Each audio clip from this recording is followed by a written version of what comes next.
Hello everyone, and welcome to the Dice Commando YouTube channel. I'm Andrew, with you here as always. This is the Commando Cast, a video cast about all things Star Wars Destiny. This video and others like this one are possible thanks to viewers like you. Please show your support with a like and subscribe, and be sure to hit the bell notification icon so you don't miss any new videos. If you want to get involved with the channel, consider becoming a channel member. There are many benefits to channel membership, including access to our Discord, exclusive deck tech and strategy videos, and the opportunity to help create channel content. I want to sincerely thank all our channel members, as I truly couldn't do this without your support. You guys rock. Go Commando. Hello Destiny folks, welcome to Dice Commando and the Commando Cast. Andrew with you here as always, and happy Friday. Thanks for tuning in.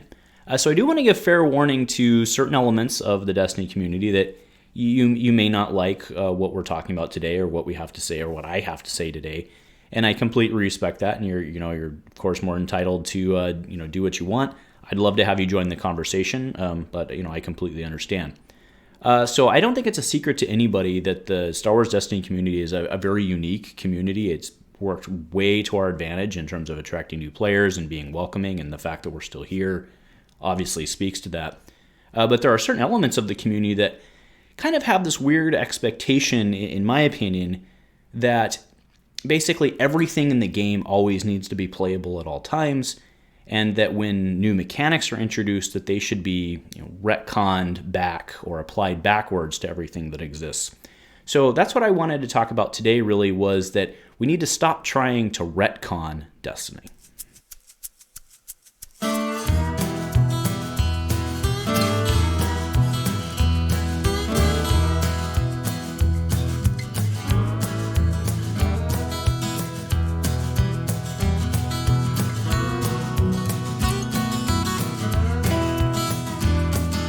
Hey folks, thanks for joining me today. I hope your week has been well. I've been watching a ton of basketball. Love this time of year here in the U.S. For those of you who like watching basketball. I know it's kind of a global thing, but anyway, let's get into today's conversation. So one of the things that has been very interesting about the Star Wars Destiny community that I haven't seen in any other game that we've played, that I've played, is this expectation that new mechanics and new stuff needs to be really applied backwards.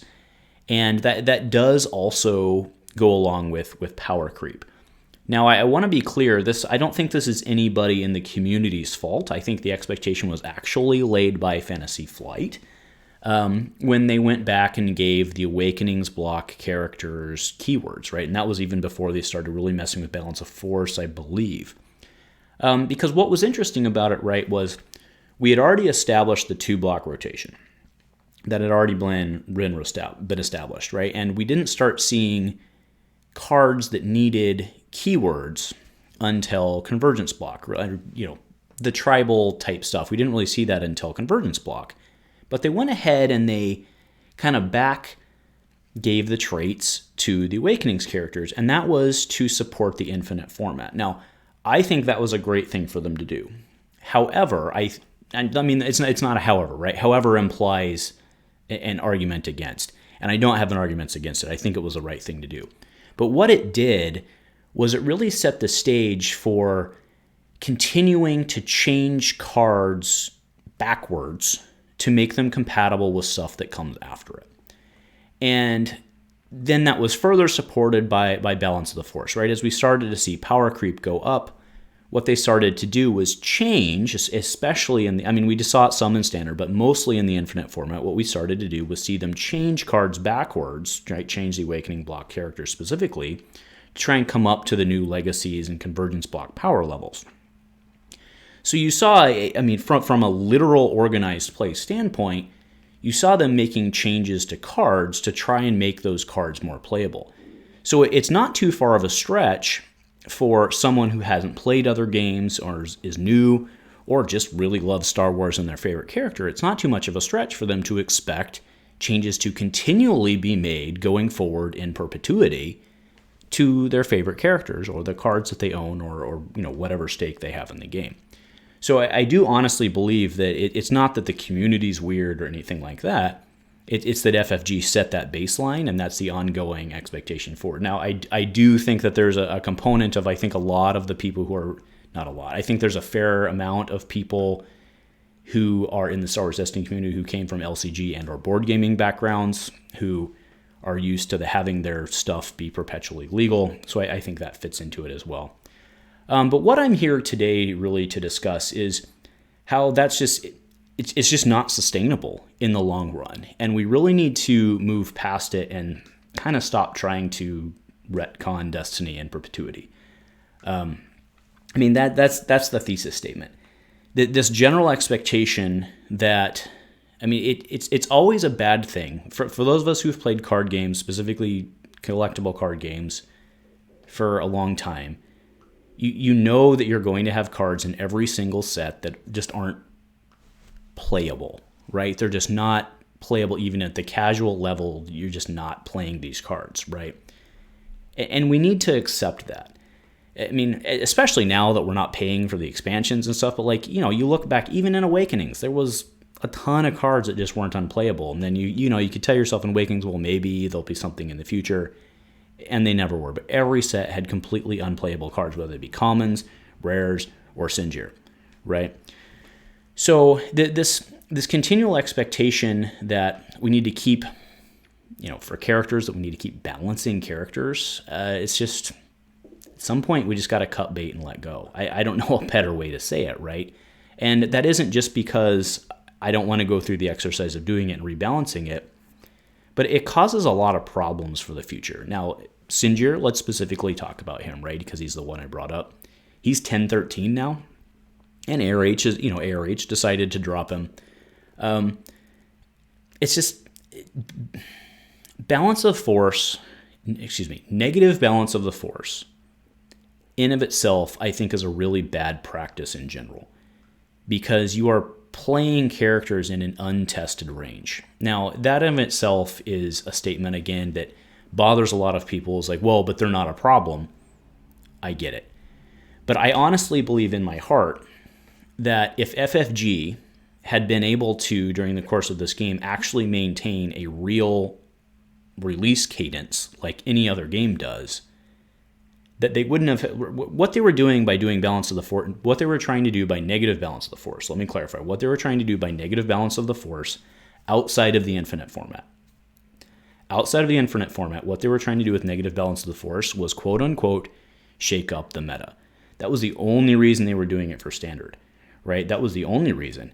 And if they had been able to, in any manner, maintain like a real, actual cadence of release, they probably would never have done that to begin with, right? So I believe it was simply just an artifact of trying to keep people interested in the game to further their future sales. It doesn't necessarily mean that they believed it was the right thing for the game overall.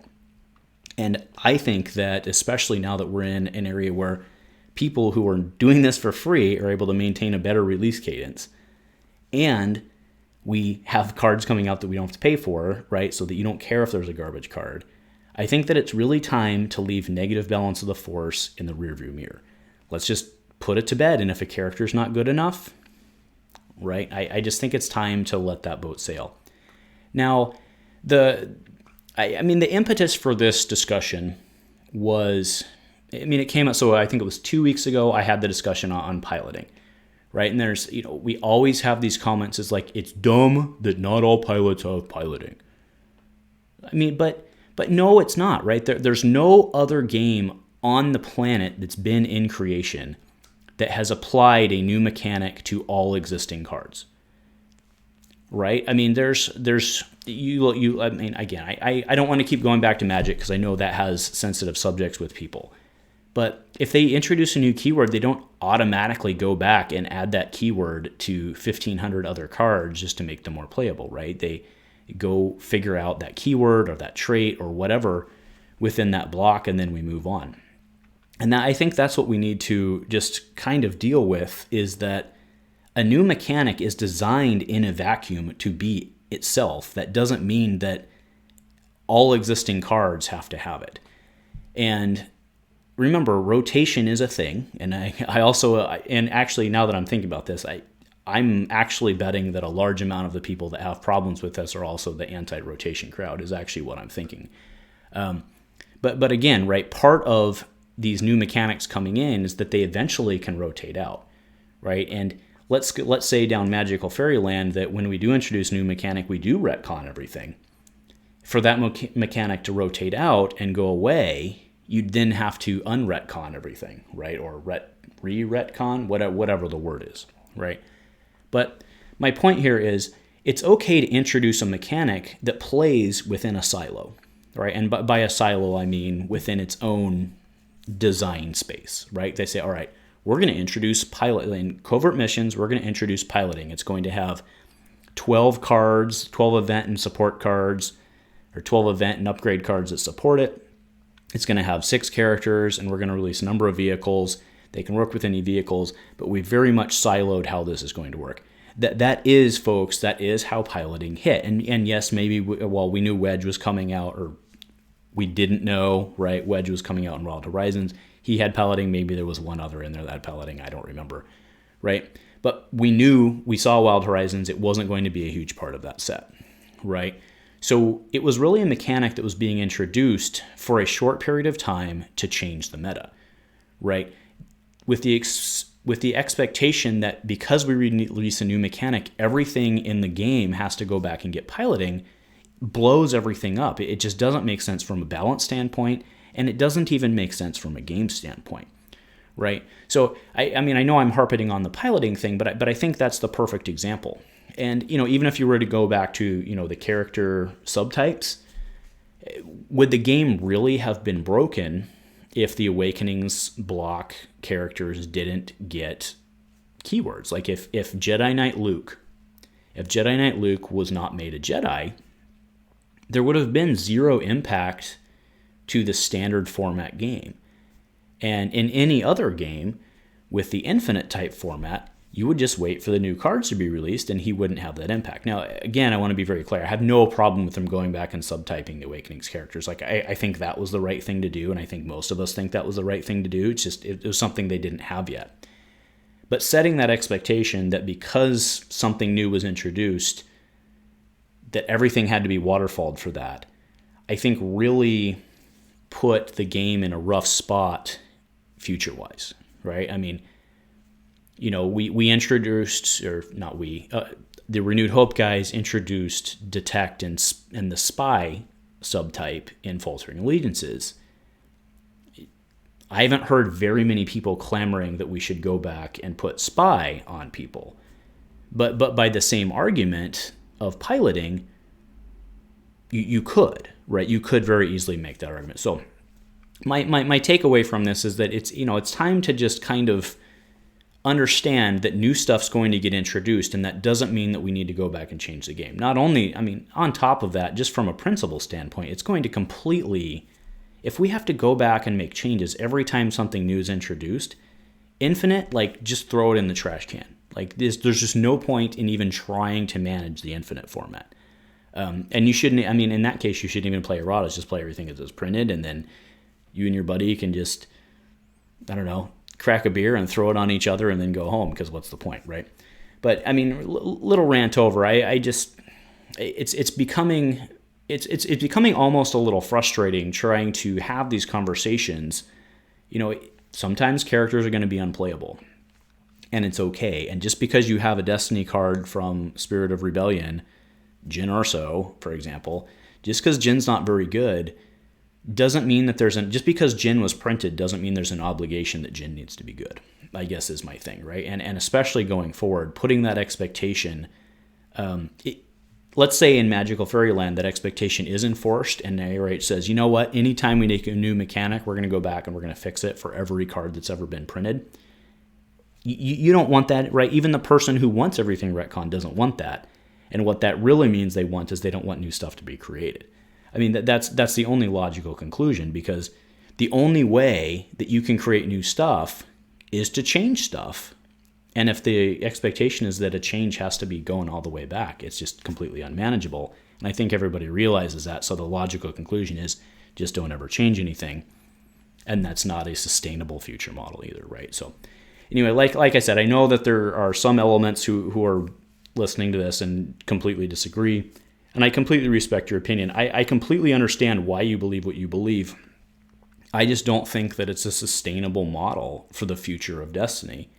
And to expect that, piloting, to expect that the implementation of piloting means that we need to change the game with piloting, I don't think is a fair expectation. And to expect that every single character needs to be balanced so that it's competitive with the most tier 1 character, I just also don't think that's reasonable. So anyway, I'd love to hear cries of support, cries of opposition, and whatever. I completely understand where both sides of it are on. I just think that, like I said, from a long-term sustainability time of the game, it's time to accept that we can't retcon Destiny. So anyway, thanks for joining me tonight, folks, and go Commando.